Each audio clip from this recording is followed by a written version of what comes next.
আমি যেটা করি স্ট্রেট জাদু শিল্প, যদি জাদু শিল্পে হয় তাহলে আমি মহা খুশি, আর জাদুবিদ্যায় আমি নাই।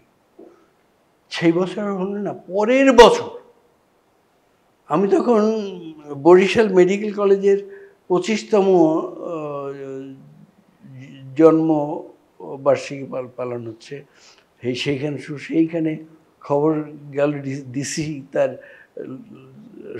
সঙ্গীদেরকে নিয়ে গেল যে কালচারাল মিনিস্ট্রি থেকে একটা কল এসছে, কি যেন খুব ভালো কিছু বলবে, আপনাকে চাচ্ছেন। যাই হোক, আমি গেলাম ডিসি টেলিফোনে, তখন সাম মালিক ফ্রম চুয়াডাঙ্গা, উনি ছিলেন সেক্রেটারি। উনি বলেন যে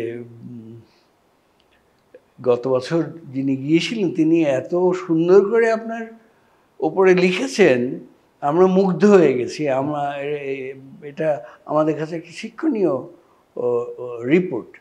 তো আপনাকে আপনার ইচ্ছা অনুসারেই জাদু শিল্পে 21 পদক দেওয়া হচ্ছে।